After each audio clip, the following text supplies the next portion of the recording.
Bonjour à vous, je m'appelle Patrice Brochu-Baudry, je suis étudiant au MBA en gestion des affaires numériques et aujourd'hui je vais vous présenter comment mieux organiser vos rencontres virtuelles pour qu'elles soient plus efficientes. Pour vous mettre en contexte, moi depuis le début de la pandémie, je travaille chez Desjardins en informatique. Cela peut avoir évidemment eu un impact sur ma compréhension et mon amélioration à ce niveau-là. Je vais vous partager ce que j'ai appris. Donc, euh, pour moi, c'est vraiment important que vous maîtrisiez vos outils quand vous êtes l'administrateur de la rencontre. Si vous apprenez un nouveau logiciel, Teams, Zoom, vous devez, ou un autre, vous devez apprendre comment couper le micro d'un participant, comment partager son écran, comment enregistrer la rencontre pour les membres qui ne seront pas présents en rencontre, puis qui veulent l'écouter par la suite, ou seulement à des fins d'audit. Puis aussi comment prendre la parole. Donc, est-ce que les gens ils ont l'option de lever la main, puis on peut leur donner la parole, ou toute autre option qui est similaire. En deuxième lieu, c'est important d'organiser des courtes rencontres. Depuis le passage en télétravail, je trouve que les rencontres se suivent sans interruption, puis je pense que je suis pas le seul à avoir cette expérience-là.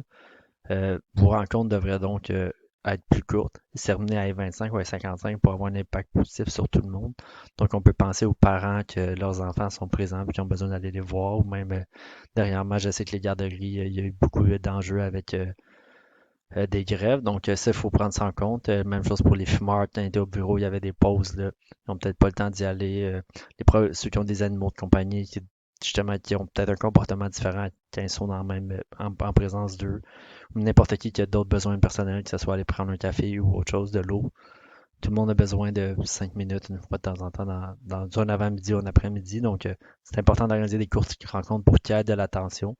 Puis, que la concentration ne se perde pas justement quand c'est notre troisième rencontre en ligne, qu'on n'a pas eu 5 minutes pour soi. C'est aussi important de signifier à l'avance la caméra, le micro doivent être ouverts. Le fait que les micros soient ouverts habituellement, ça ne va pas causer d'enjeu sur la performance, mais ça se peut que ça l'aide pas à la concentration des gens avec les bruits additionnels. Donc, on peut penser justement aux enfants, aux bébés, les animaux, les gens qui mangent ou les bruits de respiration de bouche. Tout ça, ça peut, surtout plus qu'on est dans la salle, plus que ça peut poser un enjeu.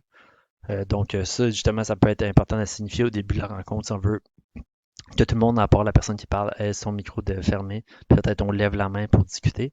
De la même manière, justement, les caméras ouvertes, ça peut avoir un plus gros impact négatif sur la performance technique.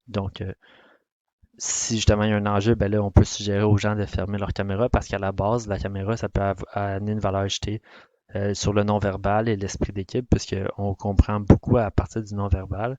Et puis là, c'est tout un aspect qu'on perd lorsqu'on n'a pas les caméras ou qu'on n'est pas en présentiel. Justement, il est important aussi d'avoir un agenda puis de le suivre.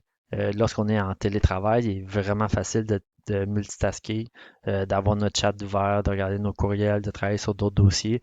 Alors que lorsqu'on était en présentiel, on avait seulement son laptop, on n'avait pas plusieurs écrans, on n'avait peut-être pas notre souris, notre clavier, puis tous nos outils qui nous permettent de travailler sur plusieurs choses en même temps. Fait que ça a un impact négatif sur l'intérêt et la concentration lorsque on s'éparpille puis qu'on ne suit pas justement les points qui ont été mis de l'avant dans l'agenda, à moins qu'il y ait quelque chose de névragique qui apparaisse. Mais sinon, les gens, si ça les implique pas, ben, ils vont sûrement justement travailler sur autre chose. Puis finalement, dans le même ordre d'idée, c'était important d'inviter seulement les personnes pertinentes. Vos collègues ont peut-être choisi votre rencontre par-dessus d'autres rencontres, ils ont d'autres travail à faire.